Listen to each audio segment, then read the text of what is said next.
বর্তমানে বাংলাদেশ ও চীনের মধ্যকার সম্পর্কের যে রূপরেখা দেখা যাচ্ছে তার পেছনে রয়েছে দশকের পর দশক ধরে জমে থাকা কূটনৈতিক হতাশা এবং একটি নতুন সার্বভৌম মনোভাবের জন্ম। আজকের এই বিশ্লেষণে আমরা শুধু খবরটা পড়ব না, বরং বুঝব কেন বাংলাদেশ এখন তিস্তা চুক্তি এবং চীনা J-10C যুদ্ধবিমান এই দুটো একেবারে বিপরীত বিষয় নিয়ে একযোগে আলোচনা করছে। তবে এর আগে একটা কথা বলে রাখি, যারা আমাদের চ্যানেলে নতুন, অনুগ্রহ করে সাবস্ক্রাইব বাটনে ক্লিক করে বেল আইকনে হিট করুন, কারণ আন্তর্জাতিক সম্পর্কের এই গভীর বিশ্লেষণগুলো আপনাকে সবসময় সঠিক তথ্য দিতে আমরা প্রতিশ্রুতিবদ্ধ। আসুন প্রথমেই তিস্তার প্রসঙ্গে আসি। আন্তর্জাতিক নদী ব্যবস্থাপনার ভাষায় উজান ভাটির সম্পর্ক একটি অত্যন্ত সংবেদনশীল বিষয়।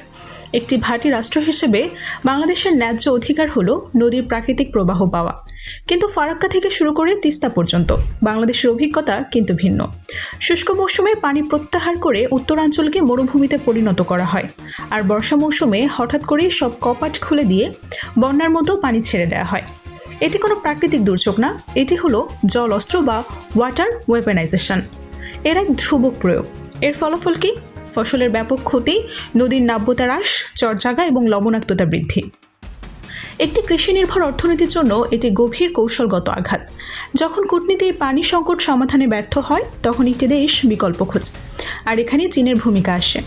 চীন যদি তিস্তা প্রকল্পে কারিগরি এবং আর্থিক সহায়তা দেয়, তবে তা কেবল একটি বাঁধ নির্মাণের চেয়ে অনেক বেশি কিছু। এটি হবে একক প্রতিবেশীর একচেটিয়া আধিপত্য ভাঙার একটি জ্যামিতিক পরিবর্তন। এবার আসি সামরিক দিকে। বাংলাদেশ বিমান বাহিনী বর্তমানে একটি রূপান্তরের সময় পার করছে। আমাদের বহু বছরের পুরনো চীন ও রুশ বিমানগুলো, যেমন 60-এর দশকের ডিজাইনের F-7 সিরিজ বা MiG-29, সেগুলো আধুনিক যুদ্ধের চাহিদা মেটাতে হিমশিম খাচ্ছে। এখানে চীনের J-10C যুদ্ধ বিমানের প্রসঙ্গ আসে।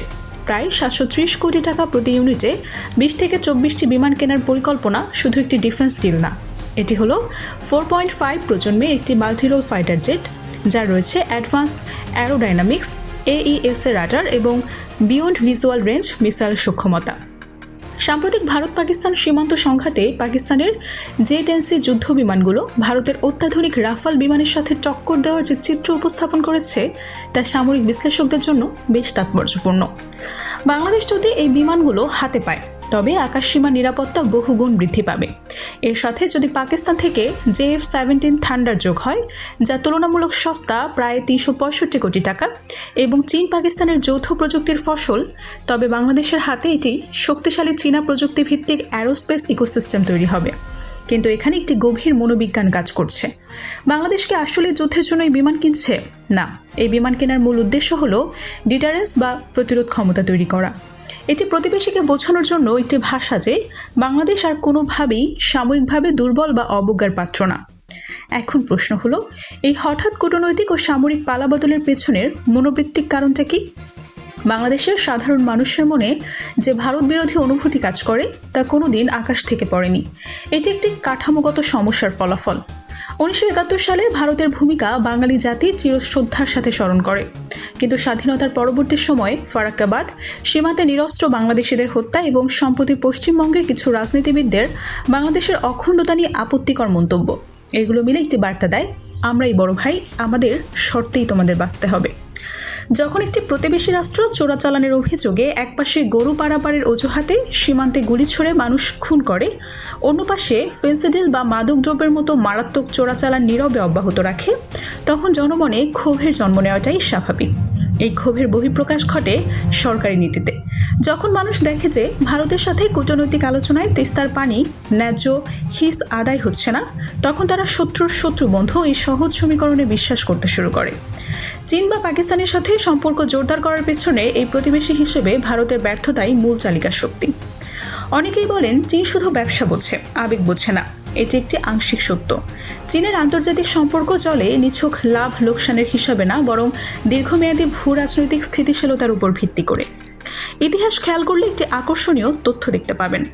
1971 সালে বাংলাদেশ স্বাধীন হওয়ার পর চীন সেই স্বীকৃতি দেয়নি। তারা অপেক্ষা করছিল 1975 সালের 31শে অগাস্ট পর্যন্ত। এর পেছনে ছিল ঠান্ডা যুদ্ধের জটিল বাস্তবতা।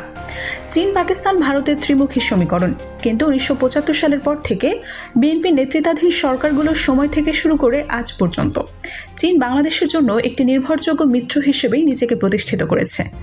বর্তমান প্রেক্ষাপটে যখন মধ্যপ্রাচ্যে ইরান ইসরায়েল সংঘাত চলছে, তখন দেখা যায় আমেরিকার চাপ উপেক্ষা করেও চীন কিভাবে তার মিত্র ইরানের পাশে দাঁড়ায়। বাংলাদেশের মতো একটি মধ্যমায়ের দেশের জন্য এমন একটি শক্তিশালী রাষ্ট্রের সাথে সম্পর্ক রাখা মানে হলো আন্তর্জাতিক মহলে নিজের পিঠ বাঁচানোর একটি শক্ত প্রাচীর তৈরি করা। কিন্তু এখানেই আমাদের সবচেয়ে বড় দুর্বলতাটি প্রকাশ পায়। আমরা যুদ্ধবিমান কিনছি, চীনের সাথে চুক্তি করছি, কিন্তু আমাদের কি সেই মাত্রার কূটনৈতিক বুদ্ধিমত্তা বা থিঙ্ক ট্যাঙ্ক আছে যা এই সম্পর্কগুলোকে সঠিকভাবে পরিচালনা করতে পারবে? বিগত সরকারগুলোর সময় দেখা গেছে তারা সবার সাথে ভালো থাকার একটি নীতি অনুসরণ করতে চেয়েছে। আমেরিকার সাথেও ভালো, ভারতের সাথেও ভালো, চীনের সাথেও ভালো, কিন্তু আন্তর্জাতিক রাজনীতির কাঠামোয় সবার সাথে সমানভাবে ভালো থাকাটা সত্যি অসম্ভব। এবং এই প্রসঙ্গে দেখা যায় বর্তমান সরকার যদি সত্যি ভারতকেন্দ্রিক নীতি থেকে বেরিয়ে এসে একটি স্বাধীন পররাষ্ট্রনীতি প্রয়োগ করতে চায়, তবে তাদেরকে মধ্যপ্রাচ্যের পরিবর্তিত ভূ রাজনীতিও বিবেচনায় নিতে হবে। এই জটিল সমীকরণ সমাধানের জন্য বাংলাদেশের দরকার শক্তিশালী গবেষণা সেল বা থিঙ্ক ট্যাঙ্ক, যারা কেবল বর্তমান পরিস্থিতি বিশ্লেষণ করবে না, বরং ভবিষ্যতের 20 বছরের জন্য রোডম্যাপ তৈরি করবে। পরিশেষে প্রধানমন্ত্রীর চীন সফর কেবল একটি চুক্তি স্বাক্ষরের আয়োজন না, এটি বাংলাদেশের বাফার স্টেট বা পরোক্ষ নির্ভরশীল রাষ্ট্রের মানসিকতা থেকে বেরিয়ে এসে একটি প্রোঅ্যাক্টিভ বা সক্রিয় রাষ্ট্র হিসেবে নিজেকে প্রতিষ্ঠার চেষ্টা। তিস্তা চুক্তি হলো অর্থনৈতিক মেরুকরণ, আর জেড&সি হলো সামরিক মেরুকরণ। দুটো মিলে একটি বার্তা দেয়, বাংলাদেশ এখন আর কারো কৌশলগত পুতুল নয়। আপনাদের কাছে এখন একটি প্রশ্ন আছে, আপনি কি মনে করেন বাংলাদেশের এই নতুন কূটনৈতিক ও সামরিক অবস্থান দক্ষিণ এশিয়ার ভারসাম্যে সত্যি পরিবর্তন আনতে পারবে, নাকি এর ফলে ভারতের সাথে সম্পর্ক আরও কটু হয়ে যাবে? আপনার যুক্তিসঙ্গত মতামত অবশ্যই কমেন্ট সেকশনে জানাবেন। ভিডিওটি তৈরিতে অনেক গবেষণা ও সময়ের প্রয়োজন হয়েছে, তাই ভিডিওটি ইনফরমেটিভ মনে হলে লাইক, কমেন্ট এবং শেয়ার করতে ভুলবেন না। অন্যদের জানানোরও সুযোগ করে দেবেন।